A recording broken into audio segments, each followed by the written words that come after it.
సంవత్సరాల్లో స్వామి ధ్యానం ఎన్నడూ భంగం కాలేదు. అలాంటిది ఇంత అకస్మాత్తుగా ఏం జరిగింది? స్వామి మహారాజా, మహారాజా కొంచెం నెమ్మదించండి.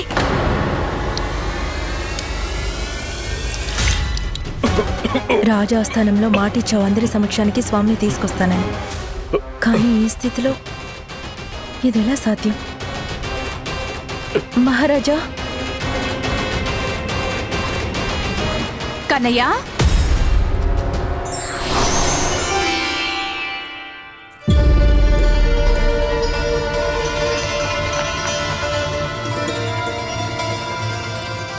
కన్నయ్య,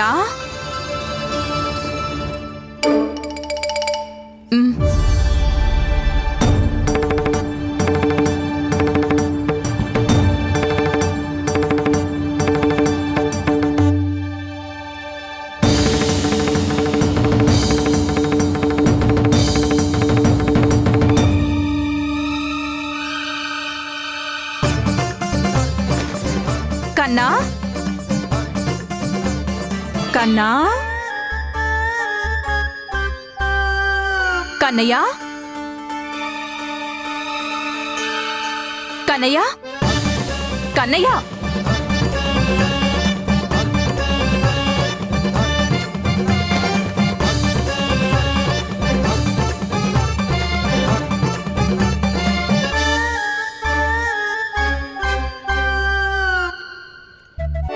కన్నయ్య,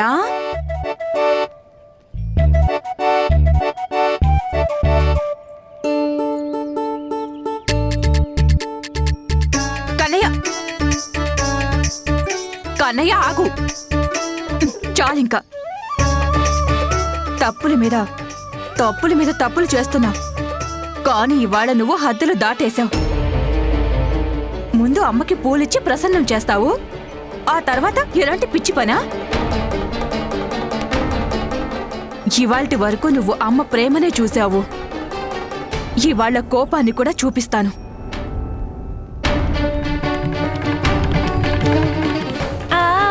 ముందు లోపలికి పద, పద.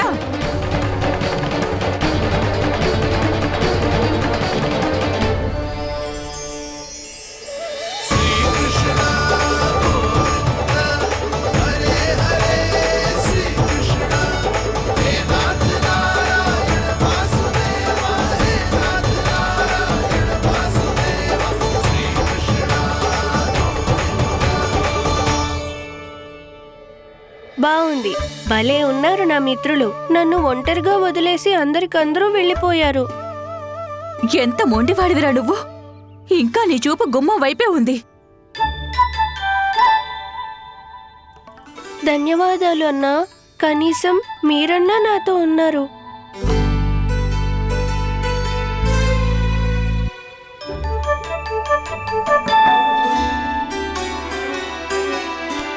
నీ కాళ్ళకి రెక్కలొచ్చేసాయి కదా.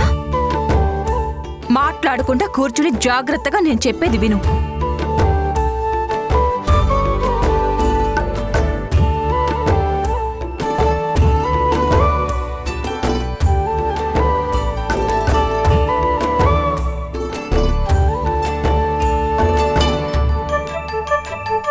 నిన్ను బయటికి వెళ్ళొద్దని చెప్పాను కదా. ఆజ్ఞను పాటించాలా వద్దా నువ్వు? కానీ అమ్మా, ఆజ్ఞను పాటించడం అంటే ఏంటి? ఇంత చిన్న విషయం కూడా నీకు నేను చెప్పాలా?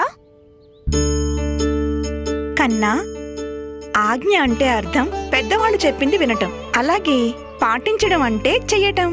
కానీ ఈ విషయం వీడికి అర్థం కాదు కదా అక్కయ్యా. ఎంతసేపు అల్లరి చేయడమే వీడి ఆలోచన. కానీ అమ్మా. నోర్మయ్, మాట్లాడుకో కన్నయ్య. ఏం మాట్లాడొద్దు. ఇక్కడే కూర్చో మాట్లాడకుండా. ఇటు చూడు, నీ పరిస్థితి చూడు.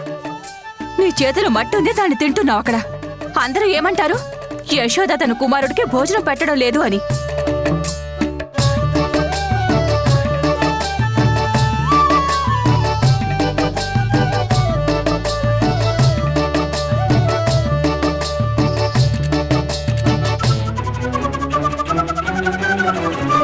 పుక్కిలించు.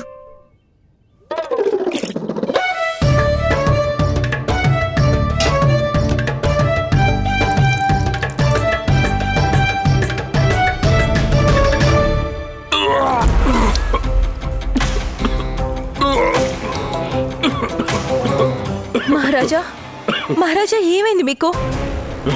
సంభాళించుకోండి. మీకేమైంది మహారాజా? ఇది ఈ మట్టి మీ నోట్లోకి ఎలా వచ్చింది? మట్టి ఏమైనా తినే వస్తువా? ఆ నేను వెళ్ళొద్దన్నా బయటకు వెళ్ళావు. నేను పట్టుకోవడానికి వస్తే పారిపోతున్నావు. ఇప్పటికైనా ఏదైనా మాట్లాడతావా? ఇలాగే నోరు మూసుకుని ఉంటావా?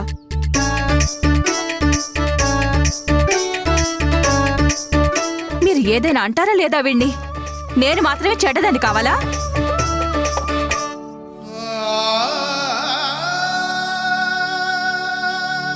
అసలు మీకు వినిపిస్తోందా లేదా? ఏదైనా అంటారా మీరు లేదా? నా వల్ల నాన్నను కోప్పడేలోపు ఏదో ఒకటి చెయ్యాలి. అమ్మ నిజానికి మాట్లాడకుండా ఆజ్ఞను పాటించాలి. అమ్మా,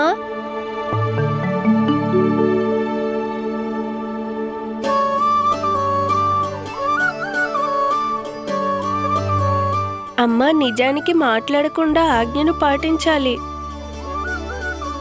మరి నువ్వు అనుమతిస్తే క్షమాపణ చెప్పుకుంటాను. ఆహా, తప్పు మీద తప్పులు చేయడం, ఆ తర్వాత క్షమాపణ చెప్పడం, దాని అవసరం ఏమీ లేదు. కన్నా క్షమాపణ చెప్పడానికి కేశాలు కాదు, చెవులు పట్టుకుంటారు. అది కూడా కుడి చేత్తో ఎడమ చెవి, ఎడమ చేత్తో కుడి చెవి.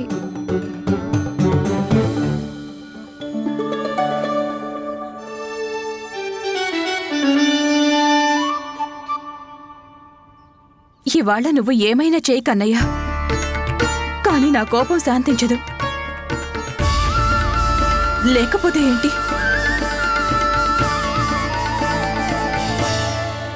పెద్దమ్మ, నాన్న సహాయం చేయొచ్చు కదా?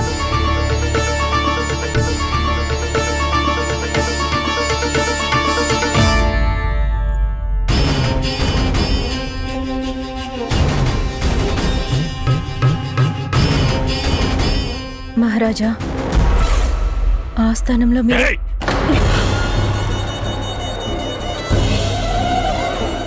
క్షమించండి. మీ తపస్సును విఘ్నం చేయాలని మేము ఎంత మాత్రం అనుకోలేదు.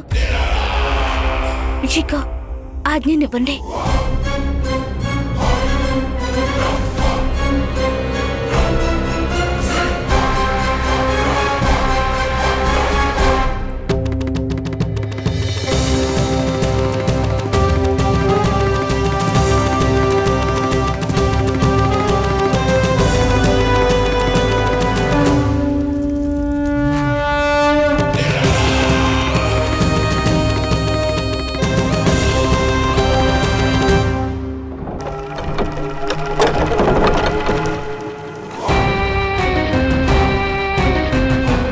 మహారాజు పరిస్థితి ఆయన ఎవరిని కలిసేలా లేదు. అలాగని వారు కూడా ఎవరిని కలవాలని అనుకోవట్లేదు. ఇప్పుడు మనం ఏం చేయాలి?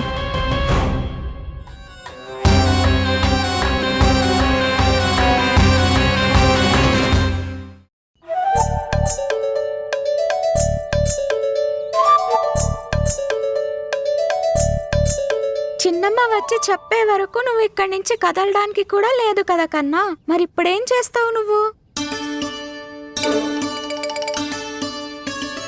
ఏం చేస్తున్నావు నువ్వు? నాకేం అర్థం కావట్లేదు. సరిగ్గా చెప్పు. ఓహో అన్నా, ఇది కూడా అర్థం కాదా మీకు? అమ్మ మాట్లాడకుండా కూర్చోమని ఆజ్ఞ ఇచ్చింది కదా, ఆజ్ఞనే పాటిస్తున్నాను. ఎలా చెప్పను? చెయ్యి, సరిగ్గా చెయ్యి. కానీ నాకేం సంకేతాలను ఇస్తున్నావు? ఆ సంగతి చెప్పు. ఒకసారి చూసి చెప్పవా లోపల ఏం జరుగుతుందో? వద్దొద్దు కృష్ణ, నువ్వు నన్ను కూడా ఇరికించేస్తావు. నువ్వు నాకు అన్నయ్యవి కదా, నా మంచి అన్నయ్యవి కదా, నా ప్రియమైన అన్నవు కదా. నువ్వు నాకు సహాయం చేయకపోతే ఇంకెవరు చేస్తారు? సరే సరే, అలాగే కానీ గుర్తుంచుకో, ఒకవేళ నేను ఇరుక్కుంటే నువ్వు కూడా నాకు సహాయం చేయాలి.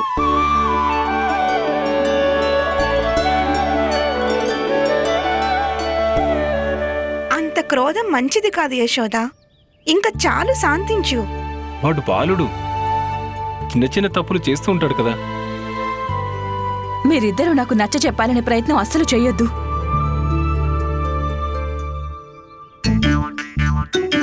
చిన్నమ్మకి నచ్చజెప్పడానికి ప్రయత్నం చేస్తున్నారు.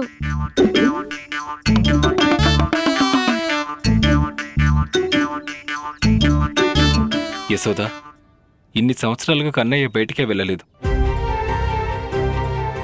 వాడి స్నేహితుల లోకం గురించి చిత్ర విచిత్రమైన విషయాలు చెప్పుకుంటున్నారు. తనకు నదులు, కొండలు, పశువులు, పక్షులు, మొక్కలు, చెట్ల గురించి కథలు చెప్పినప్పుడు కన్నయ్య కూడా బయటికి వెళ్ళాలని ఎంతగా అనిపిస్తుంటుంది చెప్పు. బయటకు వెళ్లి ఆపదలో చిక్కుకుంటే మరి దాని సంగతేంటి? ఇన్ని సంవత్సరాలుగా ఇలాంటి సూచనలు, ఎలాంటి దుర్ఘటనలు జరగలేదు కదా యశోద. నాకు తెలిసినంత వరకు ఇక కన్నయ్యను ఇంట్లో ఉంచి బంధించకూడదు, ఇబ్బంది పెట్టకూడదు.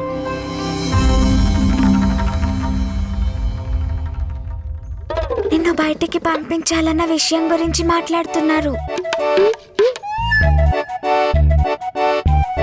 బయట అడుగు పెట్టాడో లేదో మట్టి తినడం మొదలు పెట్టాడు, కానీ మీరు బయటికి వెళ్ళనివ్వు అంటున్నారు. యశోద పసితనంలో తెలియక మట్టి తినుంటాడు. అసలు బయటికే వెళ్ళని వాడికి మట్టి సంగతి ఎలా తెలుస్తుంది చెప్పు.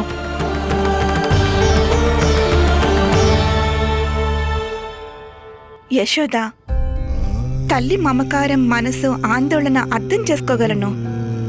నేను కూడా బలరాముడిని ఎంతకాలం ఇంట్లోనే బంధించి ఉంచాను. అప్పుడు నువ్వే కదా నాకు నచ్చ చెప్పింది. అదే విషయం నువ్వు కూడా అర్థం చేసుకోవాలి. నాకు తెలుసు నీకు కన్నయ్య క్షేమం కావాలి, కానీ ఇదే రక్షణ వాడి వికాసానికి అడ్డుపడుతుంది యశోద. పరిమితి మించిపోతే ఈ పసితనంలో దాన్ని తెంచుకోవాలన్న భావన పెరుగుతుంటుంది. కృష్ణయ్య నీ మాట వినకపోవటానికి కారణం ఇదే అయి ఉండవచ్చు. నీకు తెలుసా కన్నయ్య అన్ని ప్రశ్నలు ఎందుకు అడుగుతున్నాడు? ఎందుకంటే వాడికి సమాధానం కావాలి. దానికోసం తను స్వయంగా బయటికెళ్ళి ఈ లోకం గురించి స్వయంగా తెలుసుకోవడం చాలా చాలా అవసరం. యశోద ప్రతి విషయం అర్థం చెప్పటం వల్ల అర్థం చేసుకోలేడు. స్వయంగా అనుభవం పొందాల్సి ఉంటుంది. అప్పుడే సంతానం పూర్తి వికాసాన్ని పొందగలుగుతారు.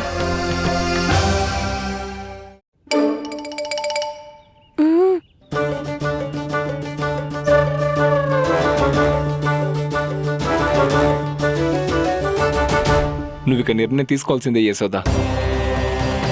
అధికంగా అవసరం ఏదన్నది. కన్నయ్య స్వయంగా తనను రక్షించుకోగలడా, లేదా ఎప్పటికీ నీ మీద ఆధారపడి ఉండడమా?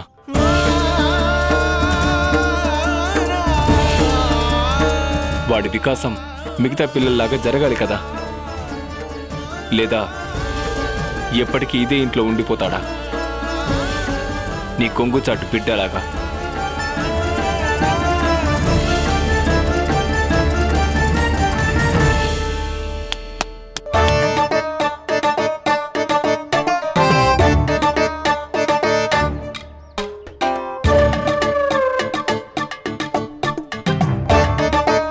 నువ్విక్కడేం చేస్తున్నావు?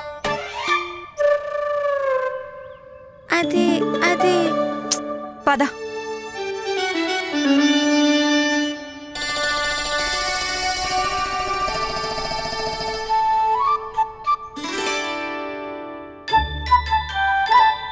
బయటికి వెళ్ళాలని బాగా అనిపిస్తోంది కదా, చెప్పు.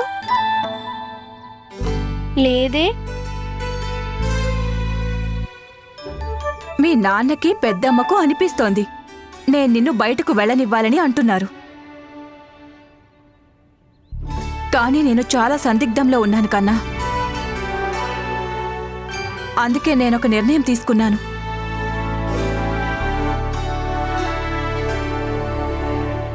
ఇంకా ఎంతసేపు ఎదురు చూడాలమ్మా? త్వరగా చెప్పమ్మా నీ నిర్ణయం ఏంటో. నువ్వు బయటకైతే వెళ్ళొచ్చు,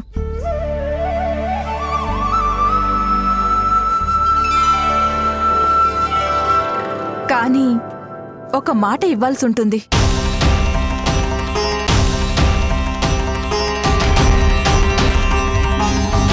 ఏంటి ఆ వాగ్దానం? ఏంటి ఆ మాట?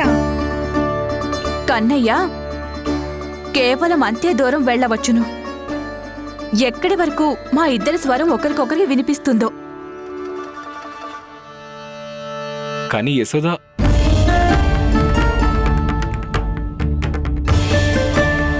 అంగీకారం అయితేనే అనుమతి లభిస్తుంది, లేకపోతే లేదు. కానీ అమ్మ నాకెలా తెలుస్తుంది నీ స్వరం ఎక్కడి దాకా వినిపిస్తుందని? కానీ అమ్మ నాకెలా తెలుస్తుంది నీ స్వరం ఎక్కడి దాకా వినిపిస్తుందని?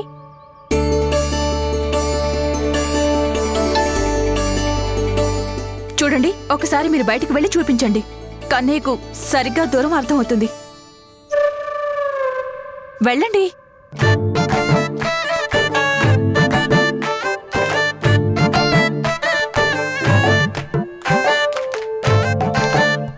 వినిపిస్తోందా? వినిపిస్తుంది. ఇంకా వెనక్కి వెళ్ళండి.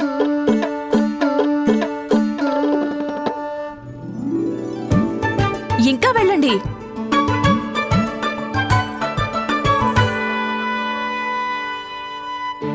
ఇప్పుడు వినిపిస్తోందా? వినిపిస్తుంది. ఇంకా వెళ్ళండి.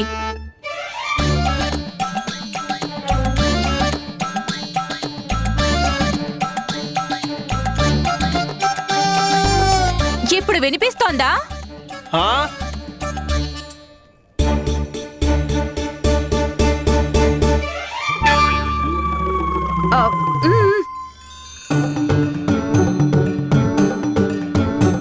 ఇప్పుడు వినిపిస్తోందా లేదా? వినిపిస్తుంది. చూసుకో కన్నయ్య, అక్కడి వరకే.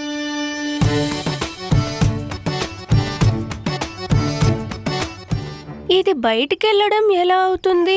అర్థమైందా? అంతే దూరం వరకే నువ్వు వెళ్ళగలిగేది.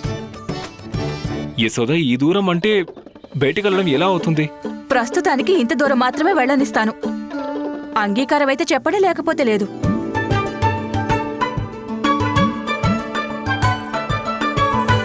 అంగీకారమే. మీరిద్దరూ అంగీకరించడం వల్ల ఏమీ జరగదు. ఎవరికి అనుమతి కావాలో తాను అంగీకరించాలి. అమ్మ మళ్ళీ మనస్సు మార్చుకునే లోపు చెప్పు. అంగీకారమే అమ్మా, నాకు అంగీకారమే. నేనైతే అనుకున్నాను నీకు అనుమతి దొరకగానే బయటికి పరిగెడతావని. కానీ నువ్విక్కడే కూర్చునున్నా. అమ్మ నువ్వే కదా ఇక్కడ కూర్చోమని చెప్పావు. నేను ఆజ్ఞాపాలన చేస్తున్నాను. చాలా ఆజ్ఞాకారివైపోతున్నావు. రా అమ్మ దగ్గరికి.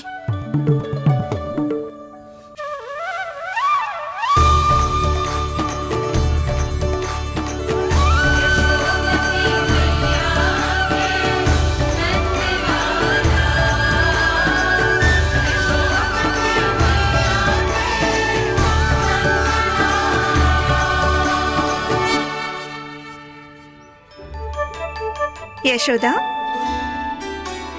ఇవాళ రాత్రి ఆశ్వేజ పౌర్ణమి జాగరణకు గుడికి వస్తున్నావు కదా? అరే అవును, కన్నయ్య గోలలో మర్చిపోయాను. నాన్న, రాత్రి జాగరణ అంటే ఏంటి?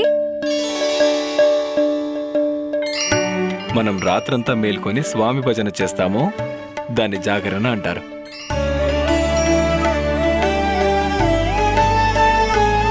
మరైతే నేను రాత్రంతా మేలుకొని జాగరణ చేస్తాను. అమ్మా, నేను గుడికి వెళ్ళొచ్చా? లేదు, అస్సలు కుదరదు. మంచి ఆరోగ్యానికి మంచి నిద్ర చాలా అవసరం. యశోదా, ఒప్పుకో.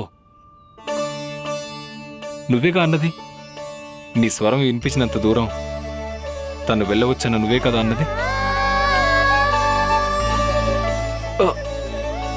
కన్నయ్య మన కళ్ళకు దగ్గరగా ఉంటాడు.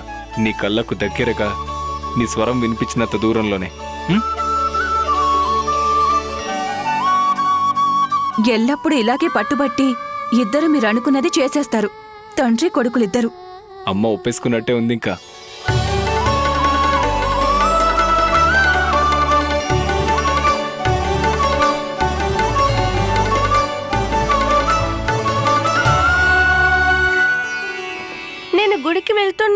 నేను గుడికి వెళ్తున్నాను అన్నా. నేను మొదటిసారి గుడికి వెళ్తున్నాను.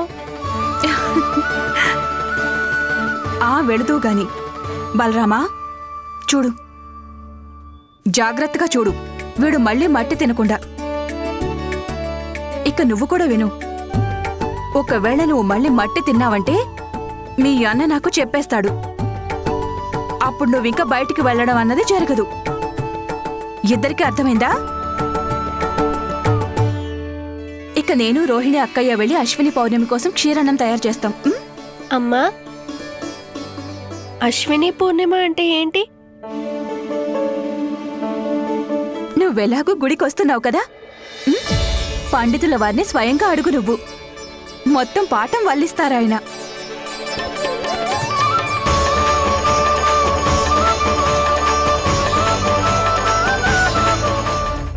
నువ్వు మర్చిపోయినట్టున్నావు, పౌర్ణమి ఇవాళే. రాత్రయ్యింది. ఇప్పుడు సభాసదులందరూ వస్తూనే ఉంటారు. వీళ్ళందరూ వాళ్ళ మహారాజుని కలవాలనుకుంటున్నారు కదా, మరి ఇవాళ వీరిని మహారాజు తప్పకుండా కలుస్తారు. చూడండి, కొన్ని కాగడ దీపాలు ఆర్పేయండి. భవనంలో ప్రకాశం వీలైనంత తక్కువగా ఉండాలి. అతి ముఖ్యంగా మహారాజు గారి నలువైపులా.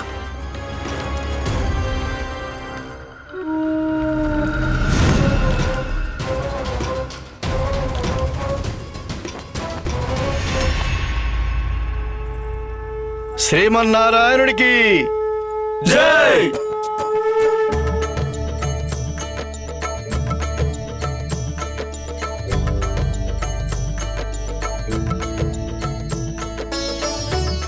అమ్మా, ఇక్కడ ఊరంతా కదిలొచ్చింది.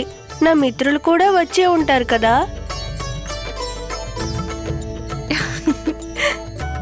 కానీ చూడు కన్నా, ఎక్కువ దూరం వెళ్ళొద్దు. అలాగే అమ్మా, నేను అంతే దూరం వెళ్తాను. నా చెవులు నీ స్వరం వినేంత వరకు, కళ్ళు నన్ను చూడగలిగే వరకు. నాకు తెలుసమ్మా. సరే వెళ్ళు. కన్నయ్య!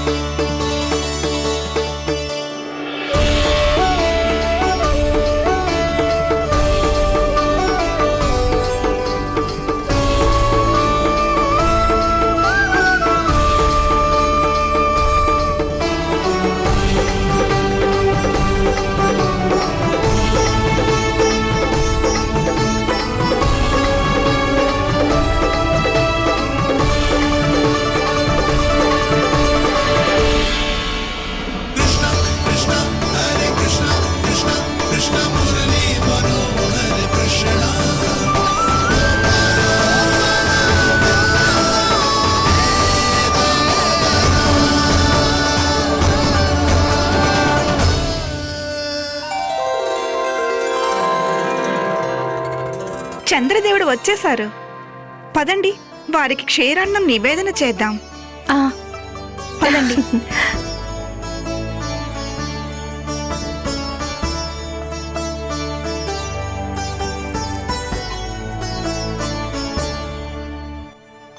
అక్కడ ఏం జరుగుతుంది?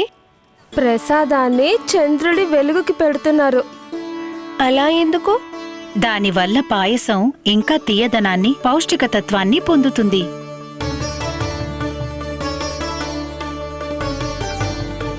చంద్రదేవుడి రుచి తీయగా ఉంటుందా?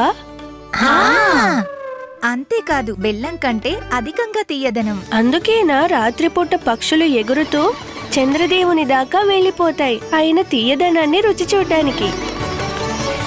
నేను మా కిటికీలోంచి చూశాను. కన్నయ్య చెబితే అది నిజమై ఉంటుందిలే.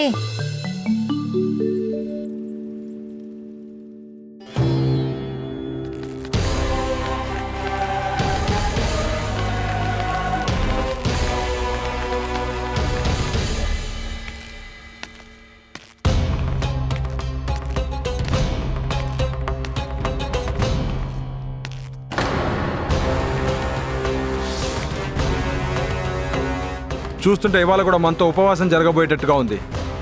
ఇవాళ కూడా మహారాజు కంసుల దర్శనం కాదు. ఇది సరికాదు. మహారాణి మనకు నమ్మకంగా చెప్పారు. మహారాజు గారు దర్శనం చేసుకోకుండా మనం ఇక్కడి నుంచి వెళ్లేదే లేదు. ఇవాళ వారిని కలిసే ఇక్కడి నుంచి వెళ్తాము. అసలు మహారాజు గారు జీవించి ఉన్నారా లేదా? మేము మహారాజుని కలిసే వెళ్తాము. మేము మహారాజుని కలిసే వెళ్తాం.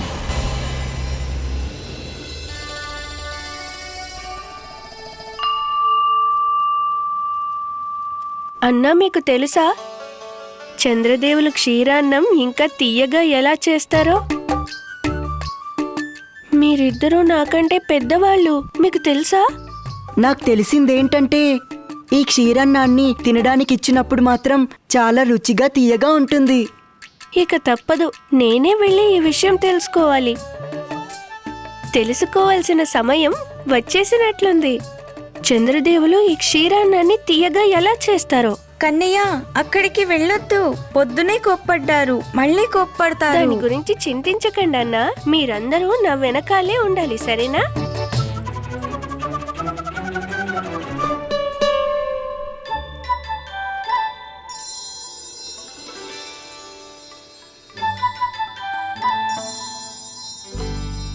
ఇవాళ మనమందరం చంద్రదేవుని రహస్యం తెలుసుకొని తీరాల్సిందే.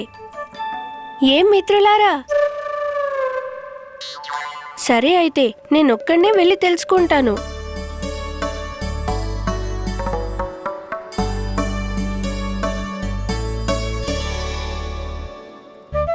పైనుంచి కేవలం చంద్రదేవుడి ప్రకాశం మాత్రమే తెలుస్తుంది. అంటే ఈ క్షీరాన్నం దీనివల్ల తీయగా అవ్వడం లేదు కదా?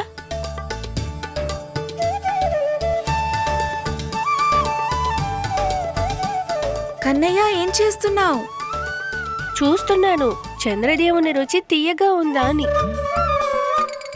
కానీ ఇందులో ఎలాంటి రుచి లేనే లేదు.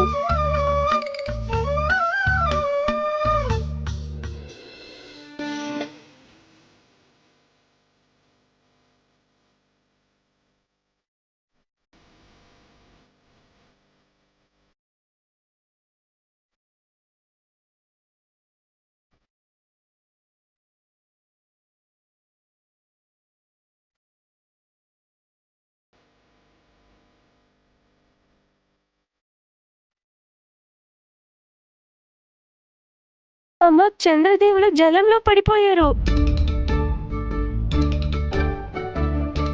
త్వరగా పదమ్మా.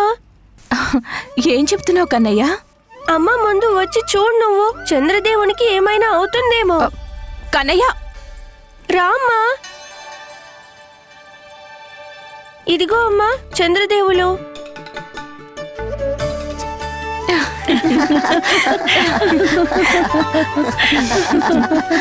మీరందరూ ఎందుకు నవ్వుతున్నారు? చంద్రదేవుని కాపాడండి. కన్నయ్య, చంద్రదేవుడు అక్కడున్నాడు, చూడు చూడు.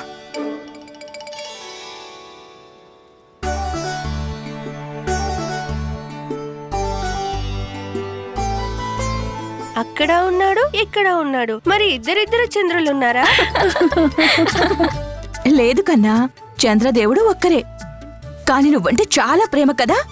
నువ్వు ఆకాశాన్ని చూస్తే కనిపిస్తారు, నువ్వు కిందకి చూసినప్పుడు జలంలో కూడా కనిపిస్తారు. తెలుసా? ప్రతిబింబం ఇది. హా, నేనంటే అంత ప్రేమ అయితే నేను చంద్రుణ్ణి చేతుల్లోకి తీసుకొని చూస్తాను. చేతుల్లోకా? ఇదైతే సాధ్యం కాదు. ఆయన ఇందులోకి రాగలిగినప్పుడు నా చేతుల్లోకి ఎందుకు రాడు? నేను ఆయన తాకాలమ్మా. అలా పట్టుబట్టకు కన్నయ్య. కానీ ఎందుకమ్మా? కానీ నువ్వెప్పుడు ఏది వద్దనవు కదా, మరి ఇప్పుడు ఎందుకు అంటున్నావు? ఏంటి కన్నయ్య? చూడండి వేణి, చంద్రదేవుడు కావాలంట. చేత్తో పట్టుకోవాలని పట్టుబడుతున్నాడు. కన్నయ్య, అమ్మ వాస్తవం చెప్పింది. చంద్రదేవుడు చేతిలోకి తీసుకునే వస్తువు కాదు.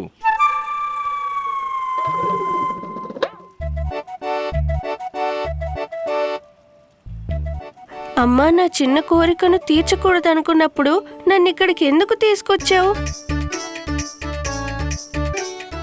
పో, నేను నీతో మాట్లాడను. కన్నా, నీకు తెలుసు కదా మీ అమ్మ నీతో మాట్లాడకుండా ఒక్క క్షణం కూడా ఉండలేదని. నువ్వు నాకు చంద్రదేవుణ్ణి తెచ్చిచ్చినప్పుడే నేను నీతో మాట్లాడతానమ్మా.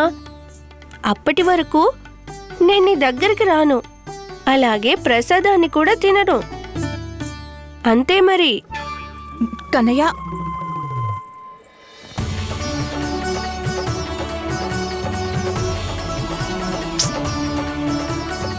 నేనిప్పుడు చంద్రుని ఎక్కడి నుంచి తీసుకొచ్చివ్వను? ప్రాప్తి, ఇప్పుడేం చేస్తావు? వీళ్ళందరూ మహారాజు కోసం ఎదురు చూస్తున్నారు. రాజాస్థానం పూర్తిగా నిండిపోయి ఉంది. అందరూ మహారాజు కోసం ఎదురు చూస్తున్నారు. మరి కొంతమందికి స్వామిగారు ఉన్నారా లేరా అన్న సందేహం కూడా ఉంది. మరింకేం పద, వెళ్ళి కలుద్దాం. ప్రాప్తి, వాళ్ళు నిన్ను కాదు మహారాజు గారిని కలవాలనుకుంటున్నారు. నీకే గని చెప్పింది, నాతో పట్రా.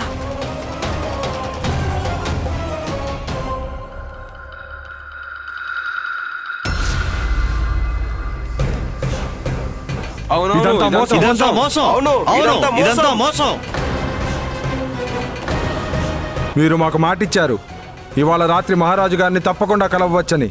మరి ఎక్కడున్నారు వారు?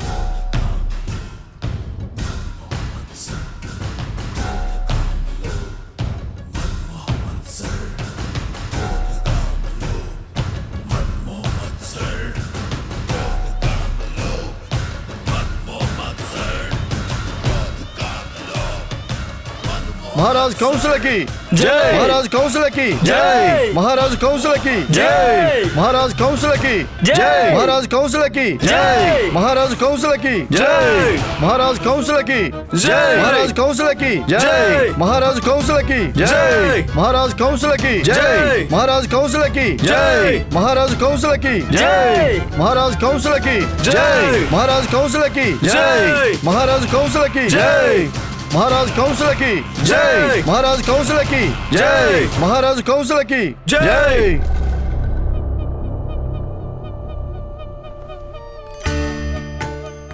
అసాధ్యాన్ని సుసాధ్యం చేసేసావు నువ్వు.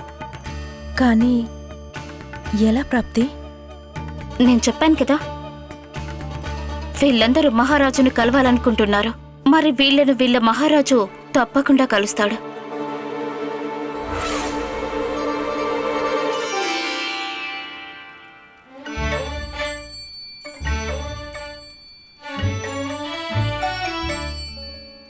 మీరెలా నిలబడి ఏం చేస్తున్నారు?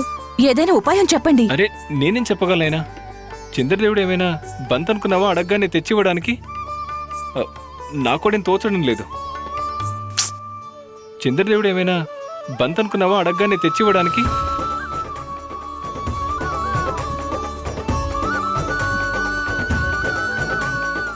కానీ నాకు అర్థమైంది, ఏం చేయాలో కూడా తెలిసిపోయింది. నాకు తెలిసింది. ఏం చేస్తున్నావు ఇప్పుడు? కస్తూరి, విను.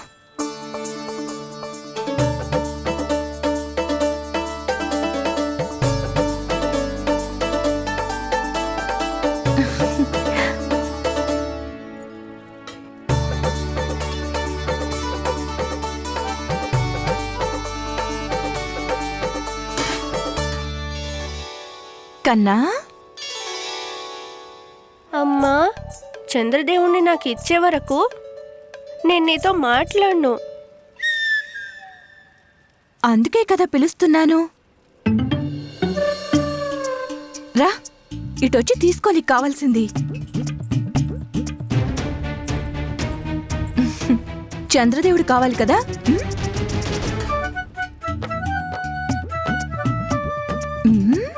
చంద్రదేవుని చేత్తో పట్టుకోవడానికి సిద్ధంగా ఉన్నావు కదా కన్నా? అయితే ఇదిగో పట్టుకో. ఎవరైతే ఈ జగత్తు లీలను నిర్వర్తిస్తున్నారో వారితోనే యశోద లీలలు చేస్తుంది. విడ్డూరంగా ఉంది. గుండ్రని చంద్రదేవుడా?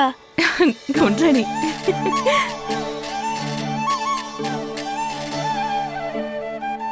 చూసారా నా దగ్గర ఏముందో? కానీ చంద్రదేవుడు... మొయ్, నోరు తీపి చేసుకోవాలంటే నోరు మూసుకోవాల్సిందే. పద కన్నయ్య. రా. ఇది నిజంగా చంద్రదేవుడే కదమ్మా? అవును కన్నయ్య, ముందు ఆకాశంలో, నిజమైన చంద్రదేవుడే. తర్వాత దీనిలో, ఇప్పుడేమో నా చేతిలో. అమ్మా, వీరిని రుచి చూడనా?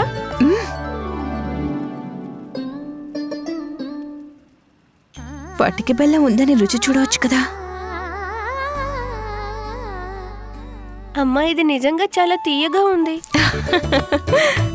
నేను నా స్నేహితులకు కూడా రుచి చూపించనా? తప్పకుండా కన్నయ్య. మన దగ్గర ఏ వస్తువు ఉన్నా మనకు నచ్చిన వాళ్లతో కలిసి పంచుకుని తినాల్సిందే. వెళ్ళు.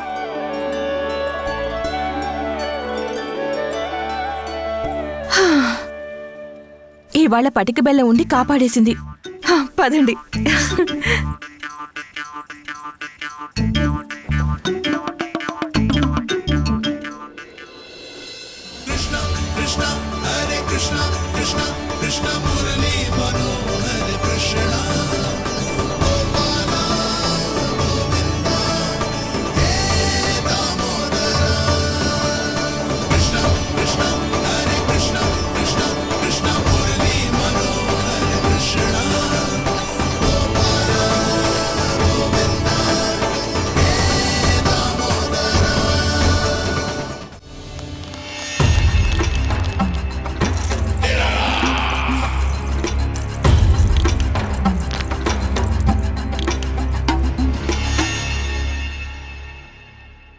మహారాజు గారు కొంచెం మారిపోయినట్లుగా అనిపిస్తున్నారు కదా? ఒకవేళ అనేక వత్సరాల తపస్సు వల్ల ఇలా జరుగుతుందేమో. ఆశ్వీజ పౌర్ణమి రాత్రి, ఆ రోజు అందరూ చంద్రదేవుల దర్శనం కోసం ఆరాటపడుతుంటారు. కానీ మీరందరూ నా దర్శనం కోసం ఎదురు చూస్తూ ఉన్నారు.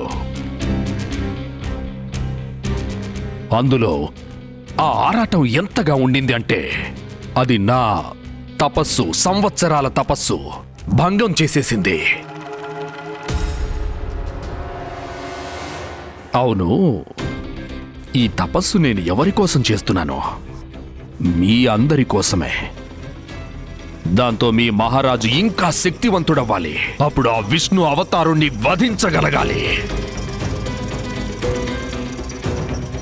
కాని మా మహారాణులు చెప్పారు, నాకు ఒక భక్తుడు ఎలా ఉన్నాడు అంటే, తను నన్ను కలవడానికి ఎంతగా ఆతృత పడుతున్నాడంటే అతని గురించి తెలిసి అతన్ని కలవాలన్న కోరిక కలిగింది నాకు. మరి ఇంకేం చేస్తాను? నా యొక్క తపస్సును భంగం చేసుకుని ఇక్కడికి వచ్చేశాను.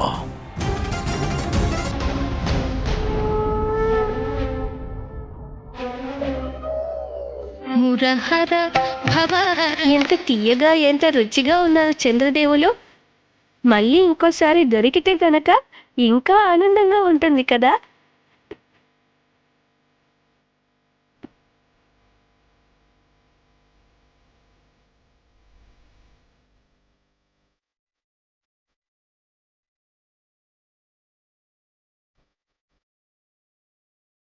ఇందులో ఇంకొక చంద్రదేవుడు ఉన్నాడు.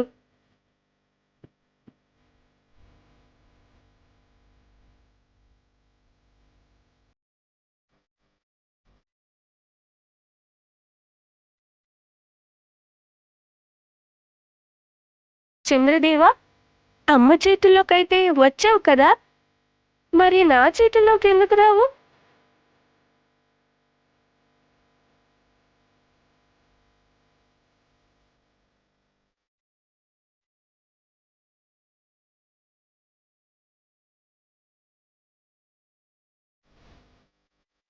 కన్నా,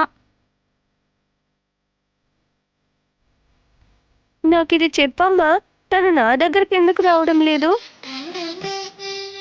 నేనంటే వారికి ప్రేమ లేదా? పద పద, లోపలికి పద. సాధానందుల వారు ప్రవచనం చెప్తున్నారు. నీకు అశ్విని పూర్ణిమ గురించి తెలుసుకోవాలన్నావు కదా. పద.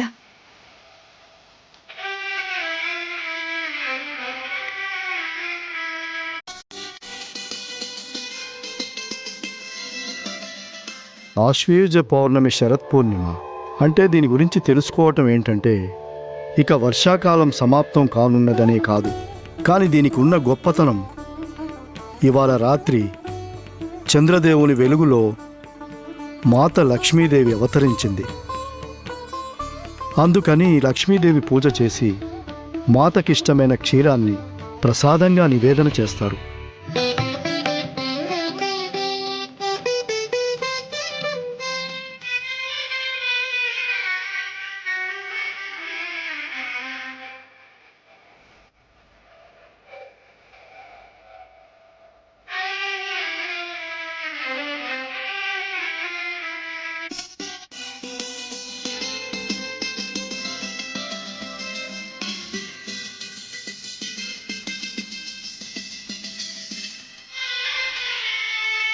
అద్భుతం స్వామి.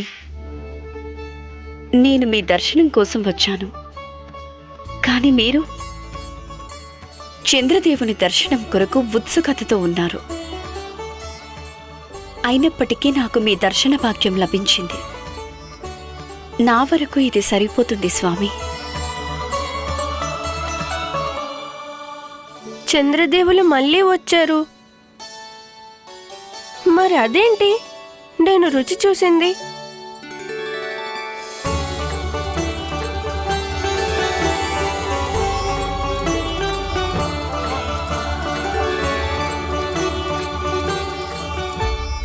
లక్ష్మీమాత పూజ అనంతరం మనం చంద్రదేవుని పూజ చేద్దాం. దాంతో వారు క్షీరాన్ని ప్రసాదంపై వారి అమృత కిరణాలు కురిపించి మనందరికీ వారి ఆశీర్వాదాన్నిస్తారు.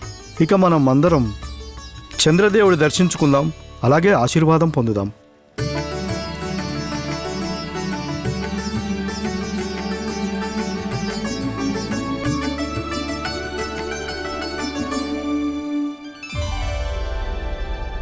అరే, చంద్రదేవుడు ఎక్కడికి వెళ్ళిపోయారు?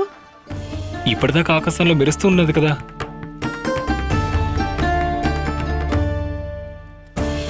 అందరూ ఇక్కడే ఉంటే కన్నయ్య ఎక్కడికి వెళ్ళాడు?